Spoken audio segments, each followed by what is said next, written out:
안녕하세요. 안녕하세요. 일단 자기소개 다시 시작하겠습니다. 네, 저는 전자전기공학부에 다니는 1사학번 소준영이라고 합니다. 예. 저는 전자전기공학부 다니는 1사학번 김성훈이라고 합니다. 전자전기공학부 다니는 1사학번 박민영입니다. 전자전기공학부 다니는 1사학번 이재승입니다. 저는 교육학과 이사학번 염승손입니다. 여러분 여기 와서 감사합니다. 네. 자, 그럼 토론을 한번 시작해 보겠습니다. 네. 일단 지금 주제가 처음에 교수님 올려주신 자료에 따르면 4차 산업혁명부터 시작했는데 현 상황에 대해서 어떻게 생각하나요?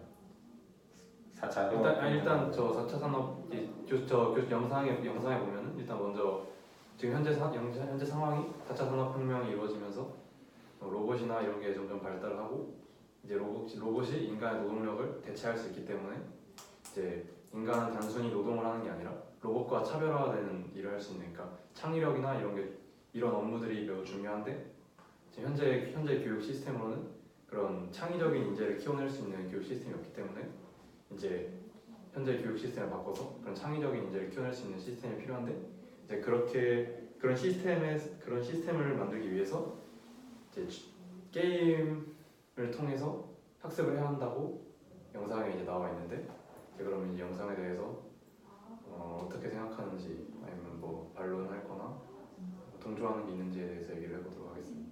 일단 4차 산업혁명이 정확히 뭔지 교수님께서 설명하셨는데 어떻게 생각하시나요? 4차 산업혁명이란 학교 서론부에서 나왔지 않습니까? 교수님이 얘기하신 거는 크게 두 가지가 생각나는데 하나는 AI의 발전이고 하나는 현실 세계랑 가상 세계가 있었으면 이제 합쳐진 세계 막 AR 이런 쪽으로 그게 발전하는 거 그런 걸 얘기하셨는데 좀 약간 현실과 가상 세계가 합쳐진다는 그 부분에서 이해가 안 되는데 잘 이해하셨는지 그 전까지 여태까지 그냥 현실 세계가 있고 가상 세계는 인터넷이 대두되면서 좀 아예 동떨어진 현실이랑 아예 동떨어져서 구분할 수 있었는데 이제는 그 사물 인터넷이나 이런 걸 통해서 구분하기가 힘들 정도로 밀접해졌다 이런 건데 저 그거 보고 생각난 게 AI가 발달하면 발달할수록 단순 노동직은 사라지잖아요. 그렇지. 근데 그 가상현실 이런 것도 발전을 하게 돼서 그 영화 스티븐 스필버그가 만들었던 거 이거 지금 그거 제일 최근에 가장 최근에 나온 거 그게 딱 나중에 미래 사회를 좀 적절히 반영했다고 보는데 사람들이 이제 다 할 일을 잃어서 집에서 가상현실 게임만 하고 있고 실질적 소득을 창출하지 않아도 다 먹고 살 수 있으니까 그런 식으로 좀 어떻게 보면 현실 그 가상 거기서 비치는 가상 현실보다는 현실이 좀 암울한 현실이 되는 거긴 한데 그런 식으로도 흘러갈 수 있다고 생각합니다. 근데 제가 거기서 의문점이 있는 게 생각해보면 AI가 들어와서 노동력이 감소했다고 일자리가 줄었다고 생각하는데 사람들이 주로 이렇게 생각하는데 AI 때문에 새로운 일자리가 생겨나는 경우도 많지 않습니까? 그래서 단순 노동직이 감소한다고. 단순 노동직의 측면에서만 약간 안 좋게 보는 게 아닐까라는 이런 생각. 근데 문제는 지금 저 영상에서는 이제 문제는 지금 우리나라 교육 시스템은 단순 노동자를 키워내고 있기 때문에 이제 그러니까 단순히 일자리가 줄어들고 말고가 중요한 게 아니라 로봇은 단순 노동을 하는 목적이 가장 강하기 때문에 이제 그런 로봇이 점점 발전하면 단순 노동직을 얘네가 대체를 하기 때문에 이제 인간은 단순 노동 뭐 로봇이 생겨도 뭐 아까 말한 대로 로봇 때문에 뭐 다른 창의력 있는 일자리가 더 필요할 수 있겠지만 하여튼 단순 노동직은 줄어들기 때문에 현재 그런 단순 노동직을 키워내는 교육은 안 된다 이거라서 약간 이거는 좀 문제를 보세요. 그리고 지금 딱 시대적 상황이 단순 노동직 600명이 일할 수 있는 거를 완전 자동화해서 관리직 10명으로만 커버한다는 공장 내용도 말씀하신 게 있어서 교수님. 네, 교수님 전체적인 일자리 수는 줄어드는. 네, 교수님께서는 약간 단순 노동직은 로봇이 주하고 인간은 창의적 노동을 주로 이렇게 할 거라고 했는데 최근에 본 뉴스에 따르면 경매에서 로봇이 추상화를 그리는 게 경매로 팔렸거든요. 그러니까 이 로봇이 무조건 단순 노동만 하는 게 아니라 약간 미술 작업 이런 것도 인간의 영역도 뛰어들고 있는데 거기에 대해서 어떻게 생각하세요? 그래서 교수님이 그 영상에서 말씀하신 게 로봇이 단순 노동도 하고 뭐 창의적인 노동도 할 수 있는데 우리는 현 사회에서는 로봇을 그냥 단순 노동으로만 사용하자고 말씀하셨거든요. 전제를 이미 일단 그렇게 깔고 전제를 로봇은 단순 노동으로만 사용하자 하고 창의적인 활동은 인간이 하자라고 이미 영상에서 언급하셨어요. 일단 그 전제로 깔고 이제 그렇게 영상을 잘 하는 보지 않으셨군요. 잘 봤는데 기억이 안 났어요. 하여튼 그러면 로봇이 노동 단순 노동하는 거 치고 일단 그러면 교수님이 말한 대로 그럼 현재 교육 방식은 과연 단순히 그런 단순 노동자만 키워내는 교육인가 창의력인 인재를 키워내지 못하는 시스템인가 이거에 대해서 일단 먼저 얘기를 해봐야 될 것 같아요. 그럼 이재승 군은 어떻게 생각하시나요? 현재 많이 바꾸려고 노력하고 있지만 아직 그래도 초등학교 때부터 획일화된 교육이 진행되고 있으니까 항상 뭐 문제집만 붙들고 살고 그 공교육과 사교육이 모두 그런 식으로 흘러가니까 당연히 창의적인 활동 그럼 본인이 생각해요 창의적인 교육 같은 게 좀 그런 이미지가 어떤 뭐 다른 나라의 교육이라든가 이런 거 예시가 좀 있다면 내시로는 대표적으로 독일이나 이런 데가 더 유럽 쪽을 많이 비교하잖아요. 어떻게 교육을 하길래 그냥 우리 얘기하는 게 기본적으로 우리는 선생님의 역할을 선생님이 모든 걸 알려주고 선생님한테 모든 걸 배운다는 그렇게 했는데 선생님은 그냥 아이들을 통제하는 역할만 하고 배우는 거는 다 아이들이 직접 궁금하면 도서관 가가지고 이렇게 자기주도적으로 할 수 있게 해서 많이 비교되는 거 EBS 영상에 본 적이 있거든요. 반도체 공학 교수님이 스웨덴에서 들었다고 말씀하신 거 아닌가요? EBS에서 봤습니다. 근데 그거 자체도 어떻게 보면 창의성을 기른다고 하기보다는 자기의 능력을 자기 주도로 개발하는 거지 창의성이랑은 좀 별개의 약간 자기주도적인 개념이라고 생각하거든요. 그러면 창의성도 약간 기본적인 학습이 되어야지 창의성이 나오지 않을까요? 약간 옛날에 갑자기 스티븐 잡스 말이 생각나는데 스티븐 잡스가 창의성이랑 무에서 유를 창조하는 게 아니라 기존에 있는 걸 가지고 조합해서 만드는 거라고 하지 않나요? 그 아이디어를 끌어올리는 건데 이런 획일화된 교육 방식에서는 그 아이디어를 끌어올리는 것조차 안 그것도 다 된다는 힘들다는 그런 그런 생각을 거죠. 가지고 왜냐면 생각의 방향이 정해져 있으니까 어떻게 보면 한 곳으로 정해져 있으니까 다양한 사고 방식을 하려면 뭐 다른 시스템을 어떤 걸 사용하든 도입을 해가지고 해야 된다는 말인 것 같은데. 일단 제가 봤을 때는 제가 생각하기에는 창의적인 교육이나 창의적인 수업하면은 뭐 자기주도적인 것도 뭐 좋지만 일단 기본적으로 제가 봤을 때는 토론 수업이나 약간 아니면은 뭐 탐구 이런 게 좀 많이 떠오르는데 그 토론이나 탐구 같은 게 창의력을 많이 기발시켜주는 이유는 단순히 학습하고 이런 게 중요한 게 아니라 이제 어떤 정해진 답이 없고 그거에 대해서 나 혼자뿐만 아니라 다른 사람들의 의견을 계속 교환하면서 내 생각뿐만 아니라 남들의 생각도 듣고 그리고 생각의 폭이 점점 넓어지기 때문에 창의적인 생각을 할 수 있는 인재를 만드는 거라고 생각합니다. 근데 지금 한국은 그게 안 되는 것도 있긴 한데 현재 한국은 이제 그런 교육이 거의 없으니까 대안학교 이런 게 아니고서는 그런 교육이 잘 안 되고 있어서 교수님은 아마 이제 창의적인 인재를 키워내지 못하는 시스템이라고 말씀하신 것 같은데 사회적인 그런 시스템 수능이라는 게 더 약간 사람들을 더 그렇게 창의적으로 못하게 만든 게 있잖아. 수능이라는 걸 못 보면 약간 인생이 망한다는 그런 인식이 너무 강하게 애들한테 잡혀 있어서 약간 창의성을 위해서 막 다른 거 하고 싶은 애들도 그냥 수능을 위해서 다 접고 그냥 수학과학 이런 데 몰입하니까 약간 그것도 어떻게 보면 교육 방식 문제라고 보는데 지금 현대 사회가 주입식 교육이다 보니까 오히려 다방면으로 생각할 수 없는 거죠. 그러니까 공부만 잘해야 된다는 그런 압박감도 있고. 그럼 반대로 생각하면 창의적인 교육을 하면 그러니까 완전히 이렇게 주입식 교육 말고 창의적인 교육을 통하면 약간 사회가 발전할 수 있다고 생각하시는 거예요? 좀 더 나은 사회로? 어떻게 생각하시나요, 박민영님? 저는 이거 말고 좀 계속 말하고 싶은 게 있었는데 자꾸 말해서 얘기를 못하고 있었는데 네. 전 다른 방향으로 보고 공교육이 탄력적이지가 못하잖아요. 바꾸려면은 다른 사람들 반발도 심하고 막 여러 가지 수정하기도 힘들고 그래서 크게 바꾸기가 힘든데 사회가 너무 발전해서 배워야 하는 양이 너무 많고 지금 대학교 와서 배우는 것도 거의 역사를 배우는 거니까 실질적으로 취직을 했을 때나 이럴 때 사용하기가 힘들잖아요. 그래서 그런 면에서 그거를 공교육에서 커버를 해야 되는 게 아니고 그거는 스스로 이제 접할 수 있는 매체가 많잖아요. 유튜브 같은 것도 통해서 쉽게 내가 알고자 하는 정보를 쉽게 얻을 수 있으니까 그런 좀 변화하는 사회에서 정보를 얻는 거는 스스로 하고 공교육은 그냥 그대로 좀 역사 그냥 사회 발전 방향에 맞게 배우는 게 맞다고 생각해요. 그래서 공교육에서 공교육을 크게 바꾸자기보다는 그냥 거기서 스스로 새로운 정보를 자기가 얻고 싶을 때 그 얻는 방법을 스스로 학습할 수 있도록 도와주는 그런 방향으로 그런 시스템으로 사회가 나가야 된다고 자기 생각하는 그러니까 공교육이 지금에서 크게 바뀌지 않고 바뀌어도 되지만 크게 바뀔 필요는 없고 거기서 학생들이 스스로 자기가 원하는 과목을 쉽게 접할 수 있도록 도와주는 역할.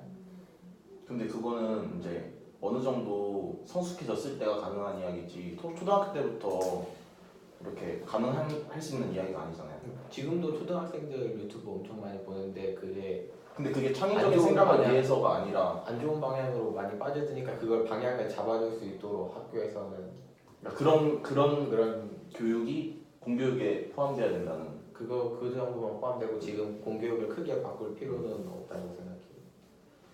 그 말은 약간 주의식 교육도 필요하다는 그런 거예요. 근데 이 사회에서 필요한 지식의 양이 너무 방대해서 그런 식으로 자기가 뭐라고 해야 하지? 삶에 필요한 정보가 너무 많은데 원하는 것만 하면은 좀 제대로 된 교육이 아니지 않을까? 그럼 일단 나쁘게 흘러가지 않을까? 다들 지금 현재 한국의 교육은 그런 창의적인 인재를 만들 수 있는 시스템이 갖춰지지 않았다는 거에 다 동의를 하는 건가요 지금? 그렇죠. 네. 동의를 하고. 너무 공동의 목표가 획일화돼 있어요. 그러면 이제 그럼 교수님이 말씀하신 그런 창의적인 인재를 만들기 위한 시스템인 그 게임을 통한 교육에 대해서는 어떻게 생각하는지 한번 그쪽으로 얘기를 해봐야 될 것 같아요. 일단 게임을 통해 교육을 한다는 게 아까 찾아본 것처럼 심시티라던가 마인크래프트 이런 것처럼 게임을 하면서 어떤 목적 달성을 하고 그리고 그 과정에서 내가 뭔가 생각을 하고 뭔가 좀 창조적인 일을 하면서 이제 창의력을 키우는 거를 말씀을 하시는 것 같은데 약간 그 게임이 진짜 하는 그런 컴퓨터 게임이 아니라 약간 놀이의 게임으로 확장시킬 수 있지 않을까요? 그런 것도 다 게임 가치러닝에 포함되는. 단순히 컴퓨터 그러니까 게임뿐만이 아니라 단순히 앉아가지고 이렇게 창의성 하는 것보다 어떤 액티비티 같은 거 활동 이런 것도 포함되는 걸로 생각할 수 있지 않을까?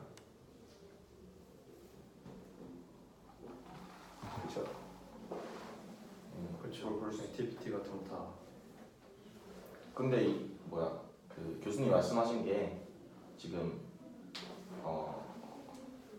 그 창의적 발상을 위해서 키워야 하는 게 창의성만에 대한 5가지를 말씀하셨는데 갈등 조정 능력이랑 열정 이런 거 다 말씀하셨는데 그런 거를 복합적으로 잘 키우려면 어떤 게임을 통해서 하는 게 뭐라고 해야 되지? 게임에 그런 상황을 많이 부여를 해가지고 그 상황을 혼자서 풀어나갈 수 있게끔 생각을 해가지고 그러니까 게임이 그냥 창의성을 키우려고 하는 거라기보다 게임을 통해 모든 상황을 접해서 뭔가 가상 현실 세계를 통해서 어떤 자기의 경험을 발상을 전환하는 거나 그런 거죠. 그럼 너무 근데 거기에 빠져들면 현실 세계의 소통 부재 이런 것도 있지 않을까요? 문제점이.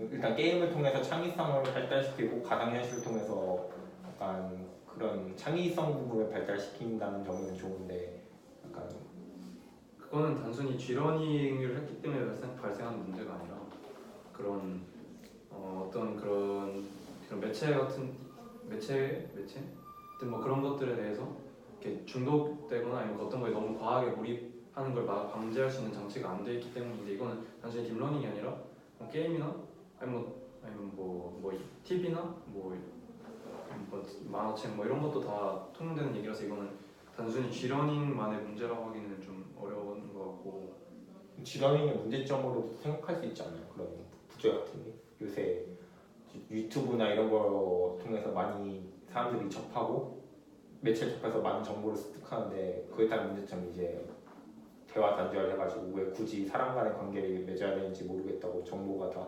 유튜브나 이런 것 쪽에서 오는데 해가지고 이슈화된 적이 있지 않나요? 근데 교수님이 말씀하신 G러닝에는 그 아까 G러닝으로 다섯 가지 익혀야 되는 다섯 가지 그 목적 중에 이제 협력 뭐였지? 열정이나 해결? 분쟁 해결이나 뭐 이런 것도 다 있는데 그런 거 보면 교수님이 말씀하신 G러닝은 단순히 뭔가 그런 혼자서 막 어떤 거에 심취한다기보다는 여럿이 이렇게 협력을 해서 뭔가 이뤄내는 그런 뭐 예를 들어 마인크래프트라든가 뭐 이런 것들을 얘기하시는 것 같은데 근데 그런 류의 게임은 소통 단절은 좀 약간 좀 엇나간 얘기라고 생각합니다. 제 생각에 소통을 오히려 더 하는 걸 권장하는 게 G러닝이기 때문에 오히려 소통 단절은 아닌 것 같다.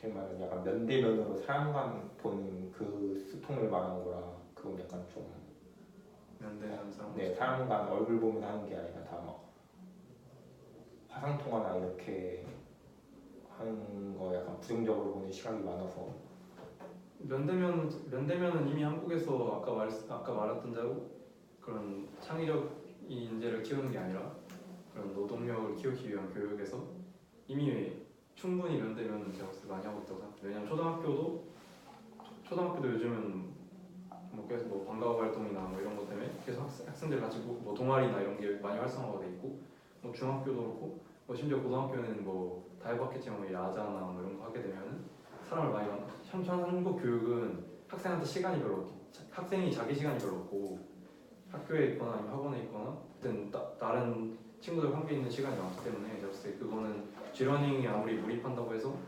현실에서 사람을 면대면을 만나는 시간을 크게 저하하지 않을 거라고 생각합니다. 그러면 우리 한번 G러닝의 5가지 덕목에 대해서 한번 적어온 거 지금 있지 않나? 그거 한번 봐볼까요?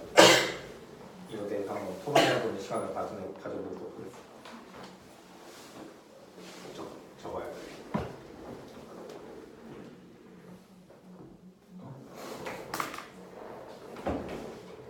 창의성? 갑자기 한 번. 창의성. 안 돼? 좀 더 이쪽으로 했어. 바꾼 거 어때요? 네, 상관없어.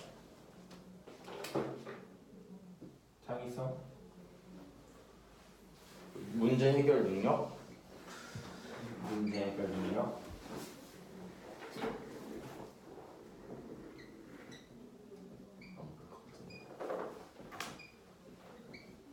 또 뭐 있지? 리더십? 리더십, 열정? 열정. 마지막으로 갈등 조정 능력. 문제는 너무 크고 이게 G러닝을 통해서 얻을 수 얻을 수 있는 있는 그런 5가지인데 일단 창의성에 대해서 저희가 G러닝을 통해서 약간 가상현실을 통해서 창의성을 배운다고 이렇게 저희 지금 아까 얘기했잖아요. 상황이 여러 가지 네, 여러 여러 가지 상황이 상황이 주어지니까 창의적인 아이디어를 낼 수 있는 일단 저 같은 경우도 일단 처음에 교수님 말했듯이 4차 산업혁명이 일어나면서 지금 현실과 가상의 경계가 많이 무뎌지고 있고 로봇이 발전되고 있는데 이제 G러닝이 되려고 아마 그런 배경이 클 거라고 생각해요. 왜냐하면 아까 말했듯이 G러닝이 이렇게 게임을 통해서 내가 어떤 현실에서 쉽게 마주하기 힘든 그런 상황 같은 거를 조성하고 그것을 통해 경험하고 배울 수 있는 건데 아까 말했듯이 4차 산업혁명을 통해 이제 현실과 가상의 경계가 많이 모호해져서 그만큼 이제 기술 발전에 따라서 그런 가상이 거의 현실만큼 뛰어나졌다는 얘기가 합니다. 그러니까 현재의 그런 기술로 옛날에는 못했지만 지금은 가상현실도 현실과 거의 비슷하게 만들 수 있기 때문에 창의성이 더 낮은 더 거죠. 훨씬 저 창의성 예시로 가장 적당하다고 생각하는 게 폴리브리지라는 게임이 있어요. 폴리브리지. 아, 폴리브리지 다리 만드는 게임인데 자동차. 자동차 다리를 만들어서 자동차가 지나갈 수 있도록 설계하는 게임인데 여러 가지 하중 같은 것도 고려돼서 생각할 게 많지만 진짜 창의적인 사람들은 자동차를 위에서 떨어뜨려 갖고 날려보낸다든지 맞아. 갑자기 자동차가 가다가 날아간다든지 이상한 거중기 같은 거 지뢰 같은 거 크레인 같은 거 만들어서 넘긴다든지 이런 식으로 전혀 다른 사람은 생각지도 못할 방법으로 이 게임에 좀 신기한 게 또 실제 약간 중력이나 약간 유압 같은 것을 고려해가지고 하기 때문에 약간 또 창의성에 더 도움이 되는 것 같습니다. 문제 해결 능력으로 지렁이 통해 문제 해결 능력이 갖춰진다고 생각합니다. 또 폴리브리지랑 연계할 수 있는 얘기라고 생각합니다. 지러닝을 통해서 뭐 심시티라던가 아니면 그런 게임 일단 애초에 어떤 게임을 한다는 것 자체가 게임에서 이제 재미를 느끼는 거는 내가 넘어야 되는 그런 고비나 목표 같은 게 있고 그걸 이제 내가 정복하고 그걸 성공해내면서 희열을 느끼는 되게 그런 구조를 하고 있는데 따라서 게임을 통해 학습을 한다는 것 자체가 그런 내가 넘어야 되는 그런 과제들이고 그걸 넘는 과정에서 희열을 느끼는 거기 때문에 문제 해결 능력이 길러질 수 있다고 생각합니다. 거기서 이제 G러닝이랑 게임의 차이가 발생할 것 같은데 게임은 그런 고비를 넘는 게 엄청난 상상력이나 생각을 요하지 않고 그냥 단순히 그냥 손으로만 그치, 단순히 반응 속도. 그런 반응 속도나 이런 걸 올려서 뭔가 스탯을 쌓아가는 느낌이 큰데 G러닝에서는 그 넘어야 될 산이 종류가 많아가지고 좀 다양한 방면에서 다양한 방면에서 생각해야 된다고 이렇게 하면 될까요? 다양한 관점에서 게임이 단순히 피지컬 늘리는 게 목적이 아니라 손으로 하는 게 아니라 머리로 할 수 있는 내가 학습하는 게 주가 된다. 네, 지러닝은 학습이 주가 된다. 학습이 주가 되는 게임들. 그러니까 모든 게임이 말하는 게 아니라 내가 학습을 할 수 있는 그런 게임을 말하는 G러닝. 그렇게 환경시킨 거죠. 지러닝에서 게임이. 그죠? 그걸 G러닝이라고 하는 거죠. 뭔가 배우는 게 있는 게임을 통해서 약간 그냥 단순 노동 이런 것이 아니라 이렇게 생각하면 되는 거겠죠. 그러면 리더십 길러진다는 것은 약간 팀 게임 이렇게 생각하면 돼요. 지러닝. 요즘 나오는 대중적인 게임들은 다 팀 단위로 행동을 해야 돼서 누군가는 명령을 내려야 되는데 그런 걸 더 쉽게 평소에 생활하는 것보다 평소에 생활하는 것보다 쉽게 뭐라고 해야 되지? 그 상황을 더 접하게 되지.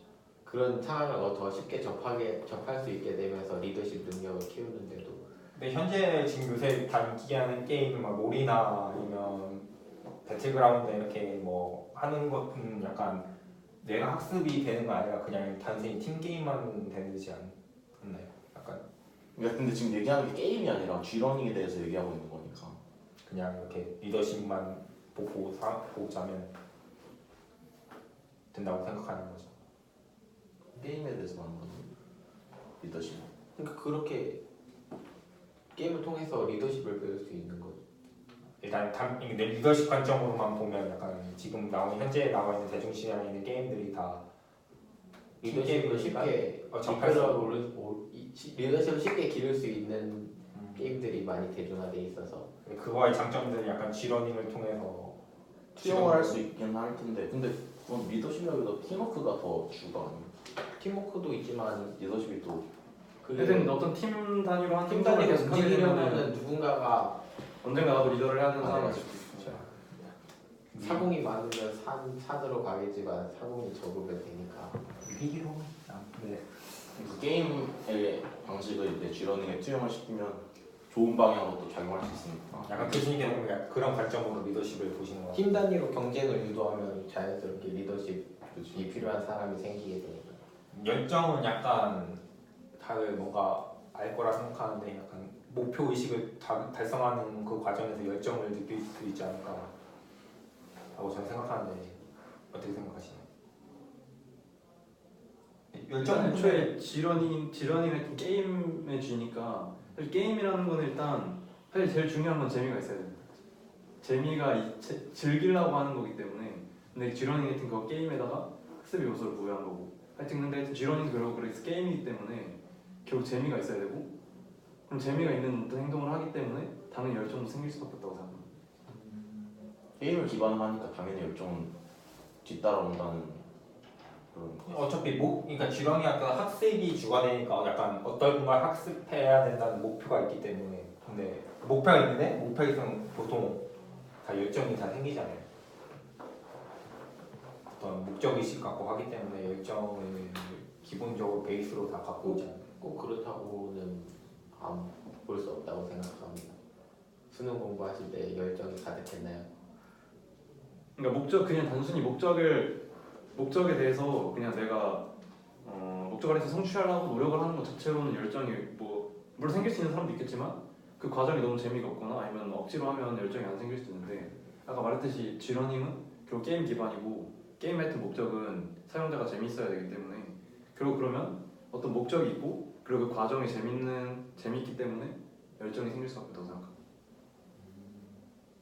나한테 이 정도로 약간 정리가 된 것 같고 열정은 갈등 조정 능력은 약간 리더십 팀워크로 약간 한다는 거에 약간 묶여 있잖아요. 약간 분류를 같이 하자면 그러니까 솔직히 그 팀 리더십이 존재한다는 건 약간 팀을 구려가지고 한다는 의미인데 팀 내에서 서로 의견이 다를 수도 있으니까 이걸 조정하면서 약간 지런이 거의 비슷한 느낌이라고 저도 그 생각합니다. 5번이 그냥 1, 2, 3번 다 묶어놓은 느낌?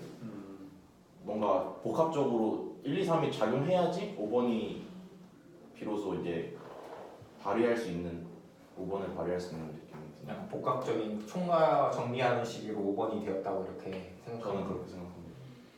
또 여기에 또 지러닝을 통해 할 수 있는 게 더 있다고 생각하는 사람이 있나요? 이런 능력만. 일단 전반적으로 아까 사람이 그래서 그냥 단순히 서류로 배우는 게 아니라 그 학습해서 배우는 그걸 뭐라 그랬지? 안목지. 서류가 청식지, 안목지. 안목지 맞아. 하여튼 안목지는 내가 어떤 경험을 하고 그래서 책이나 보면서 배우는 게 아니라 내가 진짜 경험을 해서 배우고 그렇기 때문에 인공지능이 쉽게 학습할 수 없는 건데 하여튼 아까 이 책까지 계속 얘기했듯이 G러닝은 어떤 내가 현실에서 실제로 접하기 힘든 그런 상황 같은 거를 쉽게 접할 수 있게 해주고 거기서 현실에서 못하는 그런 경험 같은 거를 G러닝을 통해 대체해서 경험할 수 있기 때문에 그런 결국 G러닝은 그런 경험이기 때문에 거기서 아까 안목지. 안목지를 얻을 수 있고 그렇기 때문에 이 G러닝을 통해서 창의력을 기를 수 있다고 생각합니다. 그래서 창의성에 들어가는 것 같은가요? 그러니까 결국에는 그래서 그런 인공지능이 계속 사실 진짜 지금 제일 큰 주제인 인공지능이 대두되는 시점에서 단순 노동이 아니라 인공지능을 대체할 수 있는 일을 하는 인재를 키우기 위해서 G러닝이 필요한 이유가 그렇게 G러닝을 통해서 왜 이렇게 까먹냐? 안목지를 얻을 수 있기 때문에 G러닝을 하는 거라고 생각합니다. 또 지렁이 통해 저 말한 건 5가지 또 얻을 수 있는 게 있다고 생각하나요? 추가하고 싶은 거 있나요? 혹시 지렁이 통해 이런 거 말고 또 더 배울 수 있다. 교수님이 얘기하신 말고 이런 것도 더 배울 수 있을 것 같다. 생각나는 건데. 아니면은 그러면 G러닝 교수님은 이제 창의력을 키우는 수단으로 G러닝을 말씀하셨는데 G러닝이 창의력을 키워준다는 거는 다 동의를 하는 것 같은데 그러면은 창의력을 키울 수 있는 수단이 G러닝밖에 없나? 그리고 아니면은 현재 우리나라 교육에 G러닝을 도입하는 게 현실적인지 진짜 쓸모가 있을 것인지에 대해서 얘기를 해보면 좋을 것 같습니다. 일단 그럼 G러닝 말고 다른 방법으로 창의력을 키울 수 있는 방법은 없을까요? 일단 제 생각엔 지렁이 약간 창의성을 키우는 한 가지 도구일 뿐이지.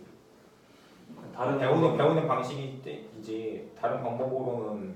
근데 그게 가장 효율적인 방법이니까 G러닝에 대해서 설명하신 것 같은데 다른 학교에서 활동하는 부활동이라던가 이런 그냥 앉아서 하는 게 아닌 직접 활동하는 그런 활동들은 다 창의적 능력을 키우고 상황만 만들어준다면 모든 게 되지만 그 지론이 가장 효율적인 방법이라고 생각합니다.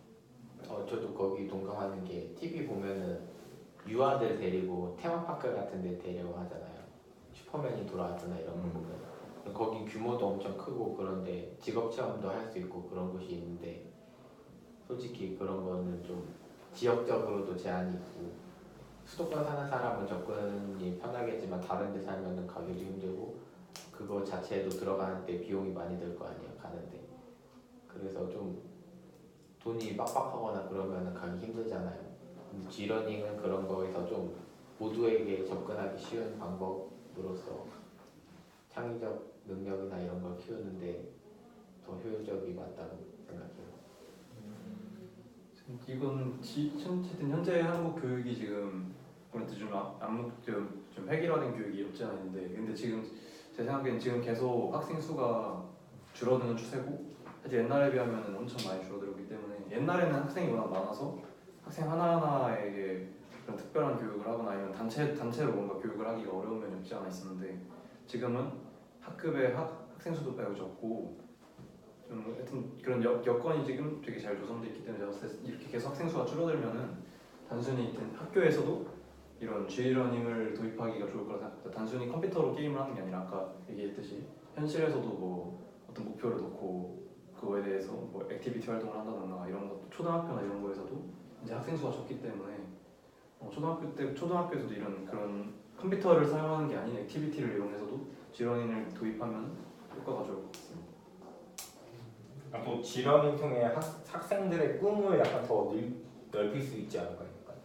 요새 초등학생이나 애들 다 보면 희망 직업이 다 획일화되는 게 사실이잖아요. 뭐 유튜버가 되고 싶다, 뭐 가수가 되고 싶다. 근데 지런을 통해서 실제 접근할 수 없는데 이런 걸 접하면서 해주면 좋겠어요. 또한 만약에 지런을 통해서 학생들이 이렇게 학습한다 하더라도, 그러니까 부모님 저희 사회분위기가 약간 부모님이 원하는 직업으로 하는 경우가 과거에 좀 많았잖아요. 그러니까 부모님들도 약간 인식의 변화를 통해서 학생의 의견, 자식의 의견을 좀 존중해주는 그런 식으로 가야지 지렁이의 효과가 더 증폭될 것 같지 않은 생각이 듭니다. 아이들이 이것저것 많이 접해가지고 자신의 의견을 부모님한테 얘기하는 것도 요새는 많이 찾아볼 수 없는 상황이니까 그런 면을 늘리는 것도 되게 좋은 것 같습니다. 그러면 약간 그러면 지렁이 통해서 정부가 해야 될 일은 뭐라 생각하나요? 근데 일단 아까 민영 군이 말씀했던 것처럼 그 공교육을 억지로 줄이면서까지 G러닝을 많이 도입하는 거는 좀 방식이 어긋난 것 같고, 약간 기본적인 베이스는 다 교육은 다 하면서 짜투리 시간을 활용해서 하는 게 조금 더 맞지 않을까 싶습니다. 저는 방향성 혹은 교육을 받기 위한 툴을 제공만 하면 된다고 하고 나머지는 다 개인의 몫이라고 생각합니다. 툴을 제공한다는 게 정확히 어떤 식으로? 내가 원하는 교육을 받고 싶으면 요즘 인터넷으로 접하기 쉬운데 EBS 같은 데서도 쉽게 뭘 배울 수 있잖아요. 근데 EBS에 내가 공부하고 싶은 게 없으면은, 그러니까 유튜브를 이용하더라도 그 유튜브를 좀 잘 이용할 수 있도록 가르쳐주는 가이드라인 이런 거를 학교 쪽에서 가르쳐주면은 스스로 학습하는 데 더 도움이 되지 않나 하고 생각해봅니다.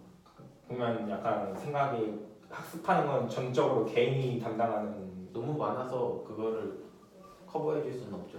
이제 너무 지식의 양이 방대하고 내가 배워야 하는 것도 많고 그거를 다 공교육이나 또는 사교육으로 할 수도 있겠지만 그것도 이제 범위가 너무 많으니까 다 그런 식으로는 하기 힘들고, 요즘 크리에이터나 막 그런 식으로 하면서 자기 자신이 막 남들에게 가르쳐주고 싶은 거 올리는 사람들 많잖아요. 그런 식으로 접근하는 게 그런 사람을 바르게 접근할 수 있도록 가르치는 게 그냥 적절하다고 봅니다.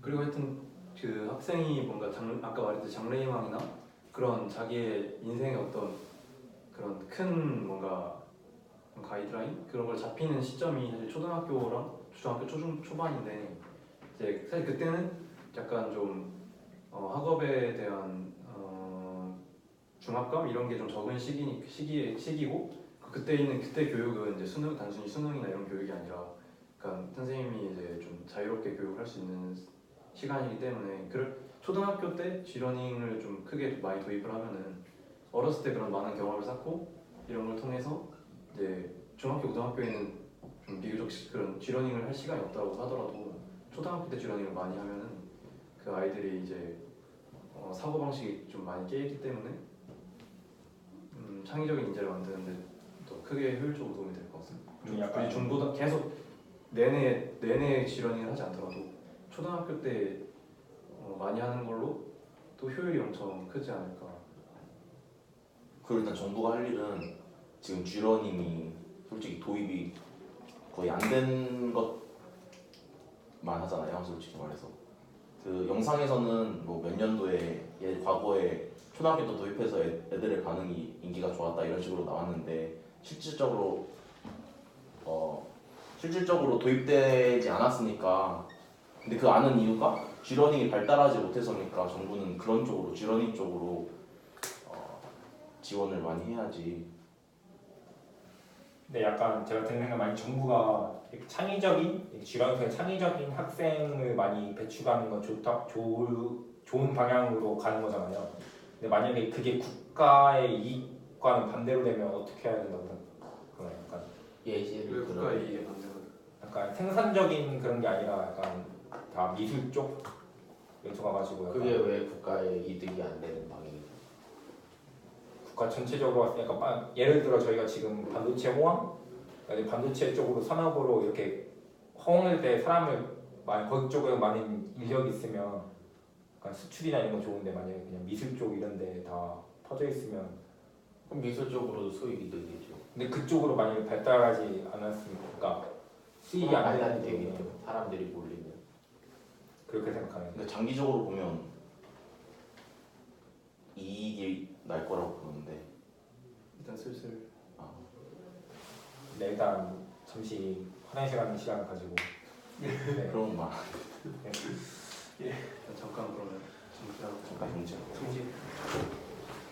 완전 이상한 거를 하는 거지.